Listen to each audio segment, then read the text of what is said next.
오래전 붕어 낚시를 하러 갔을 때의 이야기이다. 함께 낚시를 하러 가자 저수지를 소개해준 친구가 약속 당일 갑작스럽게 사정이 생겼다며 미안하다는 연락을 보내왔다. 이미 휴가를 냈고 근처까지 차를 몰고 온 터라 살짝 짜증은 났지만 어쩔 수 없이 혼자 낚시를 하러 가기로 결정했다. 저수지 입구 근처 낚시가게에서 지렁이를 사고 잠시 담배를 피우고 있을 때 대뜸 가게 밖으로 나온 주인 아저씨가 내게 혼자 왔냐고 묻고 그렇다고 말하니 갑작스럽게 그냥 돌아가는 게 좋지 않겠냐는 말을 꺼냈다. 이게 대체 무슨 소리인가 싶어 다시 물으니 휙 하고 지렁이통 2개를 내게 건넸다. 무슨 일이 생기면 물에다가 풀어넣어. 의미를 전혀 모르겠는 말을 마지막으로 아저씨는 가게 안으로 사라졌다. 미친놈인가 싶기도 찝찝한 기분이 들기도 하였지만 인제 와서 돌아가는 건 말도 안 되는 일이었다. 다른 곳보다 탁 트여 있고 낚싯대를 펼치기 좋아 보이는 곳에 자리를 잡고 매미 소리를 들으며 담배를 피우고 있으니 금방 해가 저물었다. 산간에 있는 저수지라 주변에는 나무와 돌을 빼면 아무것도 없었고 산으로 빙 둘러싸여서인지 해가 지자 정말 빠르게 칠흑 같은 어둠이 찾아왔다. 랜턴과 손전등을 챙겨오긴 했지만 배터리가 간당간당해 최대한 아껴 쓰기로 하였다. 꽤 자주 다니던 밤낚시라 이런 어둠은 익숙했지만 처음 와보는 곳 그리고 그 아저씨의 말이 묘하게 신경 쓰여 긴장되었다. 얼마 지나지 않아 어둠에 눈이 익숙해지자 긴장도 풀려 낚시에 집중하게 되었다. 함께 오지 못한 친구에게서 이곳에 대해 꽤 좋은 이야기를 들었기에 기대가 되기도 했다. 하지만 낚시를 시작하고 제법 시간이 지났음에도 아무런 입질도 물고기 기척조차 느껴지지 않았다. 하지만 아직 밤은 멀었기에 조바심을 내지 말자 생각하며 담배를 다시 입에 물었다. 짙은 어둠 속 저수지를 바라보며 담배를 피우고 있으니 무언가 물이 움직이는 듯한 흔들림이 느껴졌다. 물고기인가 싶었지만 이내 물속을 천천히 가로질러 걷는 듯한 발소리.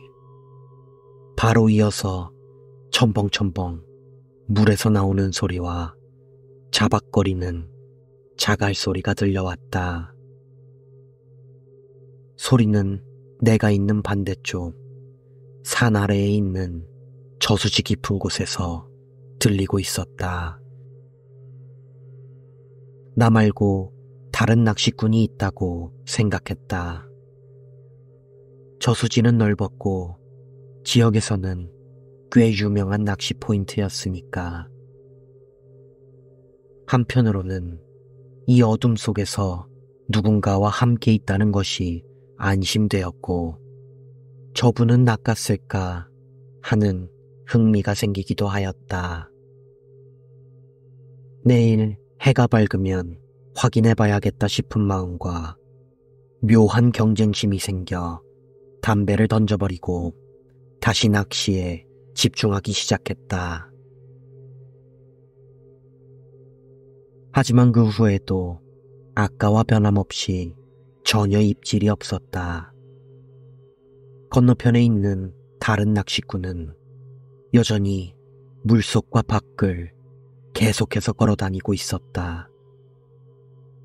처음에는 그물이라도 던지는 것인가 생각이 들었지만 그러기에는 소리가 너무 규칙적이었다.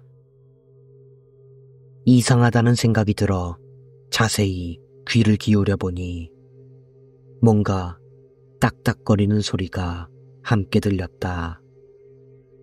돌과 돌이 부딪히는 듯한 소리, 그리고 다시 자갈을 걷는 소리와 첨벙거리는 소리, 물을 가르는 소리가 천천히 계속해서 끝없이 울려 퍼졌다.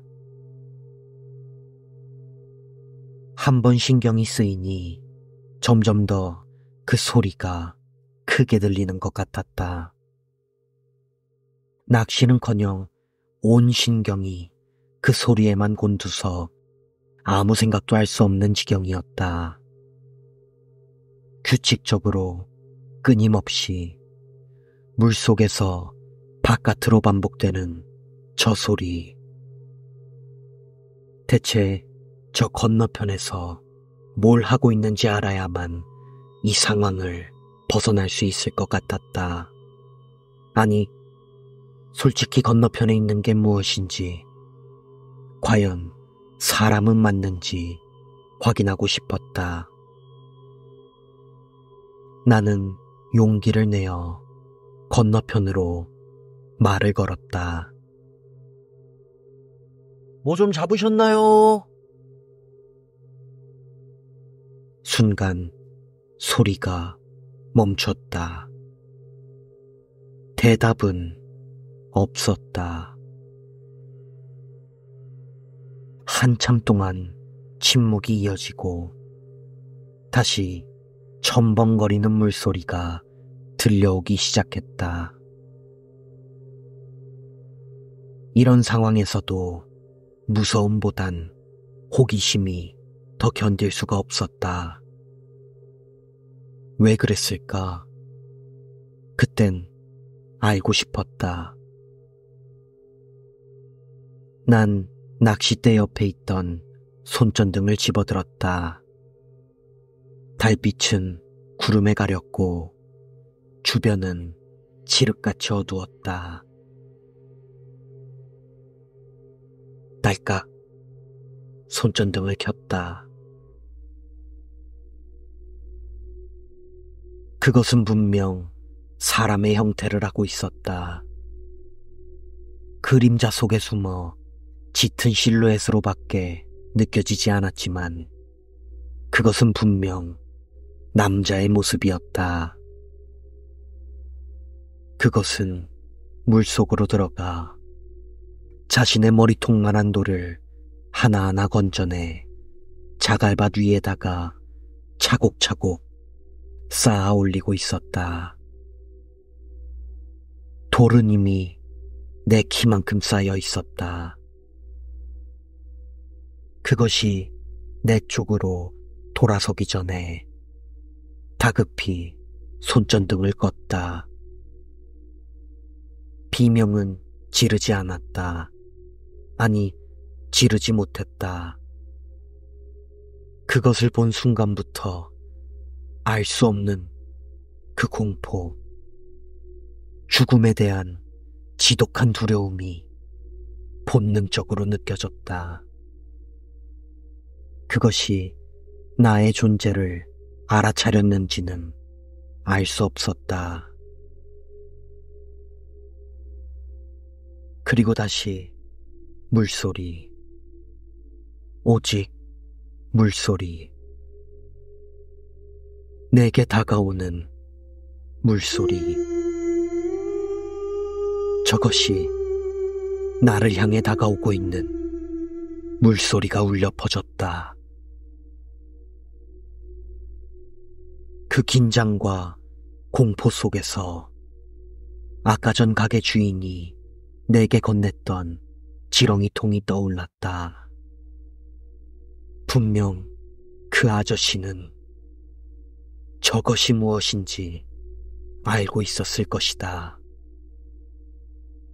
난 바닥을 더듬거리며 지렁이통을 집어들고 덜덜 떨리는 손으로 뚜껑을 거의 뜯어버린 채 물소리가 들려오는 곳으로 집어던졌다. 마음속으로 제발, 제발 살려달라 수도 없이 기도했다. 다음 날 해가 뜨고 나서야 난 몸을 움직일 수 있었다. 저수지는 어젯밤 일이 거짓말이었다는 듯 고요하고 차분했다. 아무런 일도 벌어지지 않았다. 아무도 내게 찾아오지 않았다. 단지 이 모든 것이 현실이었음을 알게 해준 것은 저 멀리 보이는 건너편 자갈밭에 어제 본 것보다 더 높이 돌탑이 쌓여 있었다는 것이다. 허겁지겁 짐을 챙겨 저수지를 떠나려 했을 때 입구에는 그 가게 아저씨가 팔짱을 끼고 나를 기다리고 있었다. 난 아저씨에게 달려가 어젯밤의 경험을 소리치며 말했다. 아저씨는 담담한 얼굴로 내 말을 끝까지 들었다. 뭔가 알고 있는 것이 분명했고 난 대체 그것이 무엇이었는지 대답을 듣고 싶었지만 아저씨는 그저 너 빨리 여기서 사라져. 그리고 2번 다시 2번 다시 여기에는 오지 마. 알아들어? 가. 라는 말을 해줄 뿐이었다. 그 후로 2번 다시 그 저수지에 가본 적이 없다. 딱히 이상한 일이나 특별한 일이 나에게 일어나고 있지도 않다. 다른 사람들에게 이 이야기를 해도 누구나 내게 착각이었겠지라는 소리를 한다. 귀신을 본 적도 지금까지 이런 괴담을 믿어본 적도 없었지만 그것을 본 순간 분명히 느낄 수 있었다. 이런 것들은 정말 실제로 본 사람만이 이해할 수 있는 존재들이라는 것을.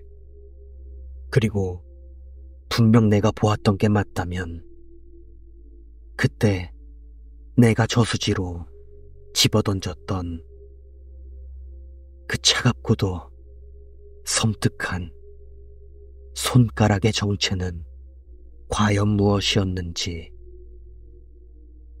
통 안에 들어있던 것이 정말 손가락이었는지 아니면 그냥 내 망상이었을지 궁금해지기도 한다.